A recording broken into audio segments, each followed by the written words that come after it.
Let me share my journey in renewable energy, which began long before it became a fashionable and widely discussed topic in our social lives. My solar setup consists of 4 AGM batteries with a total capacity of 10 kilowatt hours. These batteries were purchased from Mutlu's official distributor in Baku back in 2018 and have since been serving as a reliable backup power source. The 48-volt output from the batteries is fed into my hybrid inverter via a manual disconnect switch and two 200-amp DC circuit breakers. For added safety, I've also installed circuit breakers for the input, output, and solar panels, which are configured in a series parallel combination to meet the inverter's requirements. My inverter is equipped with a Modbus interface, allowing it to communicate with my smart home application. Through this setup, I can monitor critical parameters such as power generation, grid voltage, and current. Additionally, I've implemented automations to alert me when the grid power goes down and to disconnect high-power appliances, ensuring the inverter isn't overloaded and extending battery life until grid power is restored. Along with inverters that efficiently convert solar energy into usable electricity at home. However, back in 2016, I was searching for companies that could supply ready-to-use solar panels. That search led me to a remarkable local company founded by a clever Norwegian entrepreneur.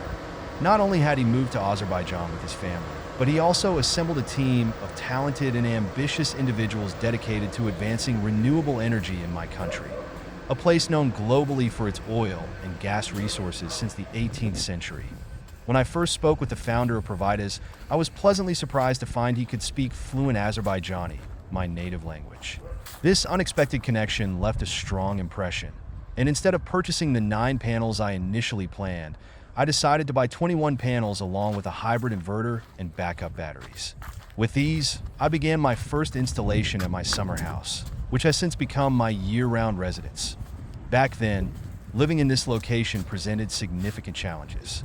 There was no natural gas supply, water was scarce, and electricity was unreliable, often cut off for days during harsh weather conditions, which are not uncommon here.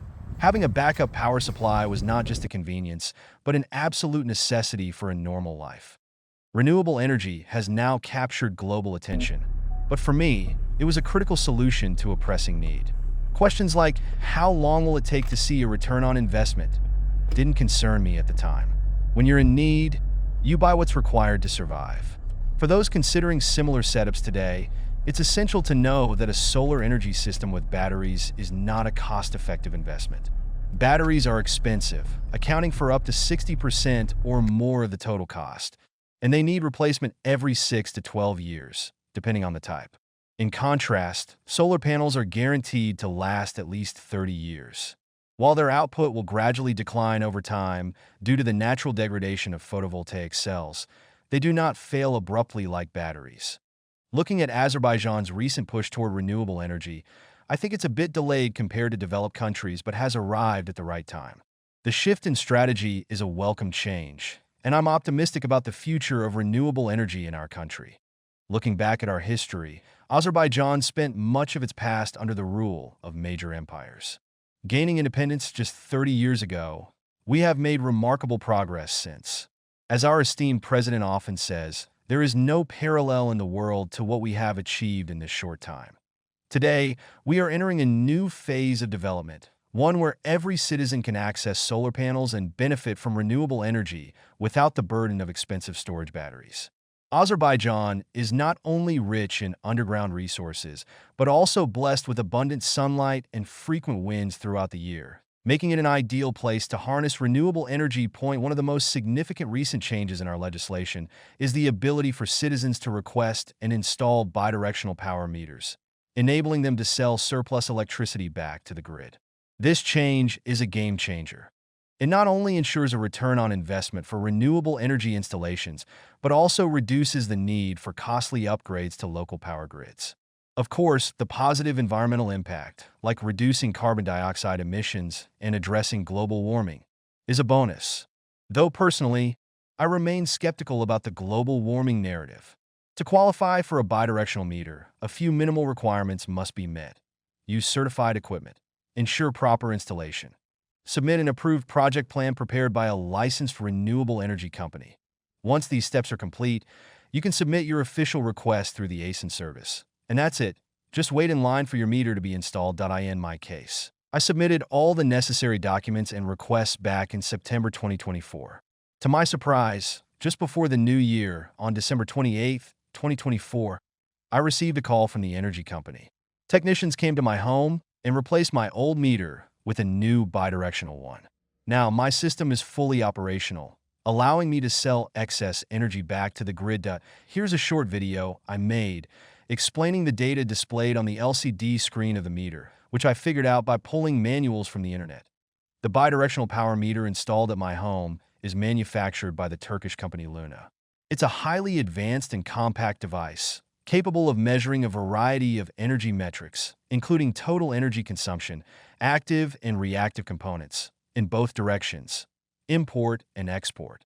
The meter also comes with an RS screw terminal, which suggests the ability to communicate with external modules via an RS protocol. However, this feature is reserved for the energy company's use and is secured with a tamper-proof shield. Key notes on functionality. Bidirectional capabilities. These must be programmed before installation to allow the meter to record exported energy accurately. Versatile measurements. The meter tracks not only the total energy used but also separates active and reactive power data. This granularity is essential for advanced energy management systems. Display insights. The display provides detailed information with specific codes and readings indicating various energy parameters. Here are some of the key codes as per the manual. 2.8.2T and 2.8.3T. These represent export energy records for tariffs 2 and 3, respectively. These codes are designed for systems that differentiate energy usage based on time intervals. Day/night tariffs. Currently, this feature isn't widely applied in Azerbaijan. Reactive power surprise phase. 6.8.0R. This indicates reactive power import from the grid. As per the manual, this is the reactive inductive energy consumed. 7.8.0R and 8.8.0R.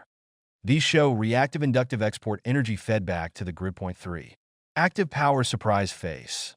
1.6.0P. This is the maximum positive active energy demand recorded within a specific time interval. 2.6.0P. Likely indicates active energy exported to the grid, as denoted by the negative sign. 4. Energy generated in excess and exported back to the grid. The meter's advanced design and comprehensive functionality highlight its potential for future smart grid applications. While it appears capable of supporting more complex energy strategies like time-of-use tariffs or integration with external modules, these features are still underutilized in Azerbaijan at this stage of development. When the technician comes to take the monthly reading and calculates my bill, I imagine they might face a bit of confusion, if not outright panic. Given that this is likely the first time such a meter has been installed here.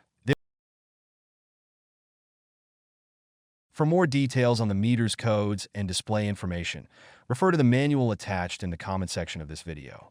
I've highlighted the essential points for ease of understanding. I might be the first person, at least in my neighborhood, to install a 5-kilowatt solar panel system on my roof, achieve complete energy independence, and officially start selling energy back to the grid. And I'm incredibly proud of this milestone. That's all I wanted to share. Thank you for watching. Don't forget to like and subscribe to my channel to stay updated on future projects and developments.